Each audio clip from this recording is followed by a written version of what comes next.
Hello mga kabrad, magandang araw sa inyong lahat. Ngayong araw na ito ay mag-video tayo about sa paggawa ng mga natirang mangga. O mga kabrad, sa panahon ng mangga, maraming natitira ng mga mangga katulad nito na marami na kaming nakain. Ang dami nang natira. Tingnan ninyo anong gagawin natin dito? Ang gawin natin dito ay gawin natin itong burong mangga. Ang sarap gawing buong mangga nito. Samahan niyo ko mga kabrad ha.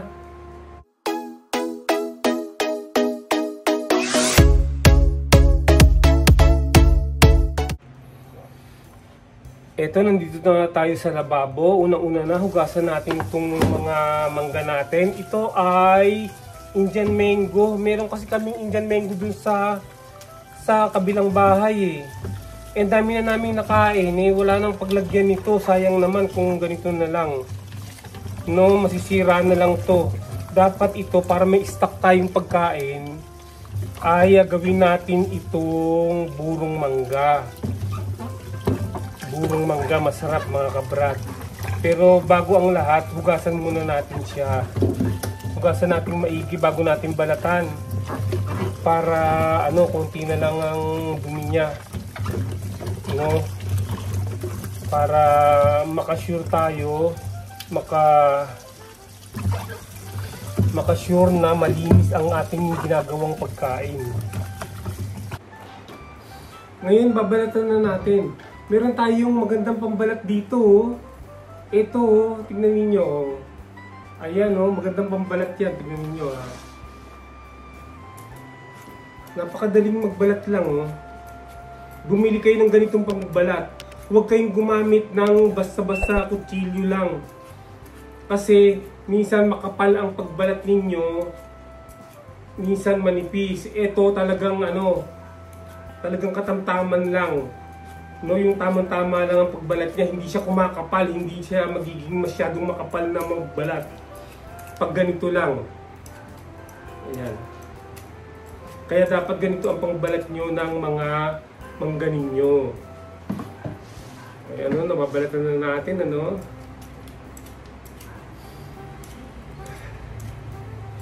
Balat lang ng balat. Lahat po yan ay babalatan natin.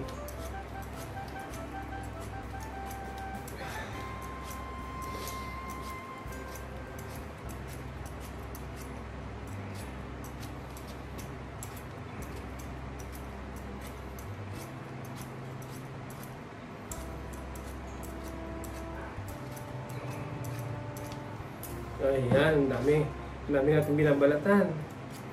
Sayang naman kasi pag talagang ang daming natitirang mangga. Huwag nating hayaang masayang ang mga pagkain. Mahirap ang buhay ngayon. Dapat lahat ng mga pagkain na natitira ay mapapakinabangan. Di po ba? Ayan. Masarap itong gagawin natin, ma-imbak natin. At ilalagay lang sa rep to.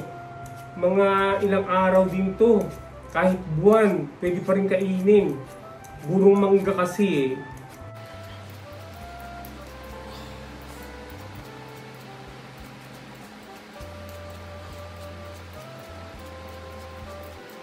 Napakaganda talagang pangbalat nitong ganito. Kaya dapat lahat ng mga bahay na may kusina, may mga ganitong klase ng pambalat.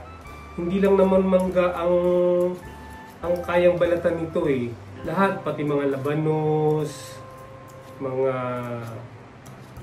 bayabas, at marami pang iba. Ang ganda ang pagbalat niya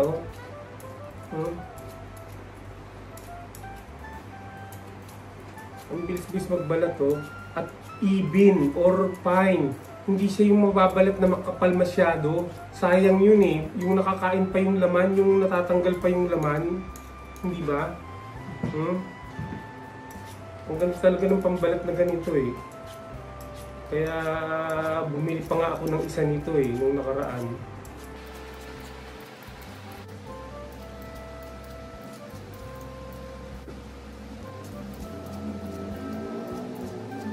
Ayan, nabalatan na natin mga kabrad.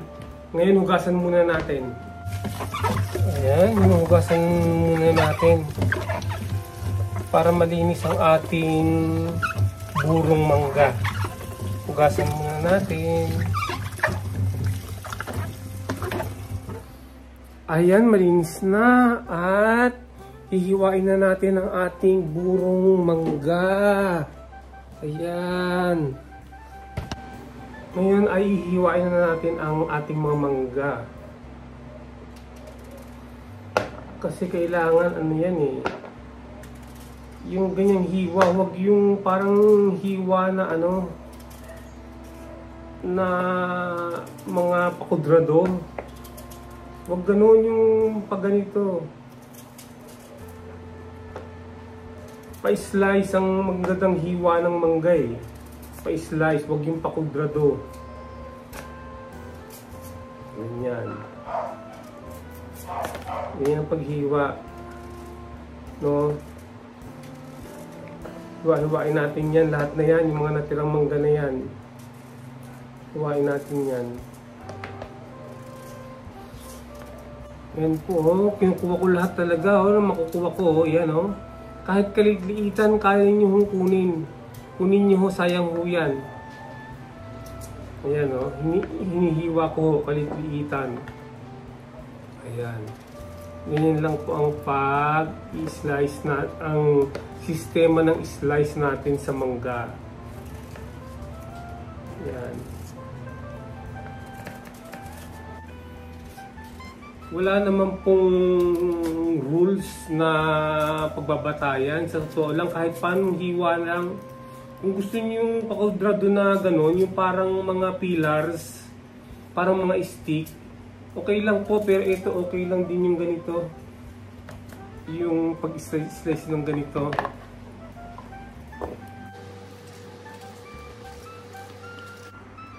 Ito na po mga kabrad na nahiwa na natin ng mga mangga. Ayan, ang dami niya oh. Ang dami. Yung Indian mango. Yan. At narito na rin yung mga ilalagay natin. Meron tayong brown sugar, meron tayong toyo, meron tayong asin na iodized salt, meron tayong ground pepper at meron tayong garlic, crushed garlic ha. Ito, ayan. Meron tayo. Ayan, maghugas po muna tayo ng kamay. No, may sabon yan, sabon oh. Lagi ko pong pinapakita na hinuhugasan ko yung kamay kong maigi na ilang beses, no? Ilang beses kong sinasabon ng kamay ko. Ayan, no? Ilang beses kong sinasabon ng kamay ko para makikita ko na malinis yung kamay ko pag hinawakan ko po yung pagkain na gagawin ko. Ayan. So, matagal po tayo naghuhugas ng kamay. Laging ganyan. Ayan, papakita ko na po sa inyo na naghuhugas ako ng kamay. So, ito na nga po, ay gagawin na natin itong burong mangga, itong mga na hiwa natin na mga mangga, yung mga natirang mangga. Una muna ay ilagay muna natin ang brown sugar, ano? Brown sugar, ayan. Brown sugar. Ilagay natin ang iodized salt, no? Ano yan? Yung brown sugar, mga 1.5 tablespoon yung brown sugar. Itong asin naman ay 1 tablespoon. Oh, yan, iodized salt, yan. Tapos ilagay din natin ang crushed garlic. Ayan, crushed garlic, oh. Crushed garlic. Ilagay natin ang ground pepper. Ground pepper, ito, oh. Oh, ground pepper, ayan. Paminta na durog. At ilagay na rin natin yung toyo. Toyo. Ngayon, lagyan din natin ng patis na, wait lang, lalagyan ko ng patis ha, konti lang. Eto na ang ating patis, ayan, ang ating patis. Ilagay na natin, ayan oh. Ayan, ngayon ay haluin na natin, ganyan, ang gawin natin sa ating burong mangga. Ayan. Hindi po natin siya lalagyan ng suka. Narito po yung mga lalagyan natin, no? O, nakahanda na, malinis na po yan mga yan. No? Hinugasan po maigi yan at pinatuyo, wala pong basayan. Hindi ko na po in-sterilize, no? Pero malinis yan, ilang beses pong hinugasan ng sabon yan na detergent. No? Ayan, ganyan lang po ang paggawa ng burong mangga na napakasarap. Sobrang sarap na pwede nyong kainin kahit matagal na, kahit naka-inbox sa inyong refrigerator. Ayan, oh, halo-haluin nyo lang yung mga ingredients na nilagay ko. Ayan, haluin nyo lang hanggang sa lalabas yung katas niyan eh. No, tagalan nyo lang yung paghalo kasi lalabas yung katas niyan at masarap ang katas niyan. Yan ang magpe-preserve sa mangga, yung mga nilagay natin. Huwag na natin lagyan ng suka kasi mangga na nga, maasim na nga eh. So huwag na natin lagyan ng suka, no? Yan, haluin ng gusto. Yan.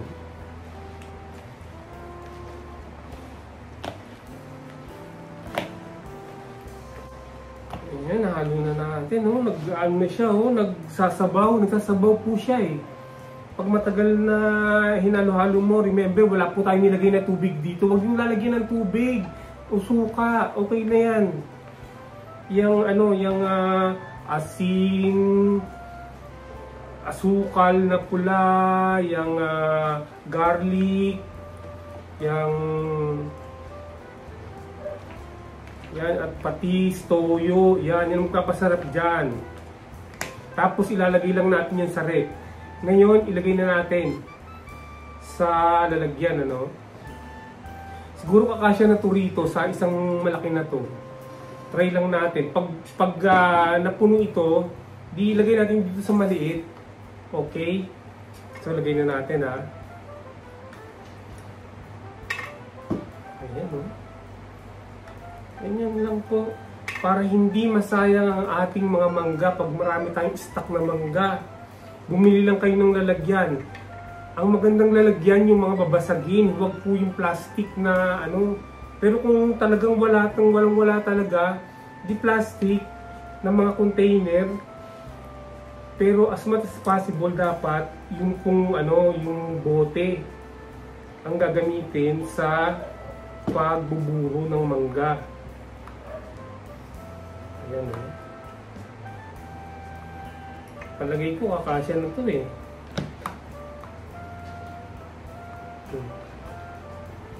Isang bote na to. Tapos ilalagay nyo sa refrigerator yan, malamig, ang sarap kainin yan. No, pag sa ninyo, hapunan, tanghalian, ganyan, lalo na pag ang ulam ninyo ay mga piniritong isda. Naku, ang sarap kainin yan. Kasama ng kanin. Ayan. Oh, kasya pala siya,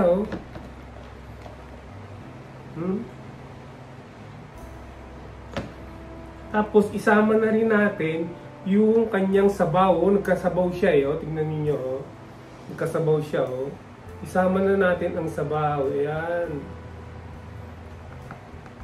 Ayan, ganyan lang So hindi na pala nagamit yung isang lalagyan pa. Tapos ilagay sa rep. Takpan lang na ganyan, tapos ilagay sa rep. O kaya i-imbak nyo muna sa labas, sa madilim na lugar para sumara, para magkaroon ng fermentation. Ganun. So, tapos pwede nyo siyang kainin, kahit na after 1 week, 2 week, 3 weeks, kahit months, basta nandun sa loob ng rep. Malamig siya. So, ayan mga kabrad. Ganyan lang ang simpleng pag-iimbak ng mangga. Pag maraming mangga, kahit na anong klaseng mangga, applicable to. no, yung mga piko na mangga, yung kalabaw, yung Indian mango at yung mga apple, ano, yung apple mango, yan, no. So hanggang dito lang mga kabrad, sana ay nagustuhan ninyo ang video natin ngayong araw na ito. Mag-subscribe at i-click ang notification bell para lagi kayong updated sa mga video na i-upload natin. Mag-like, mag-comment at mag-share na rin. Bye! Kita-kita ulit tayo sa susunod na video.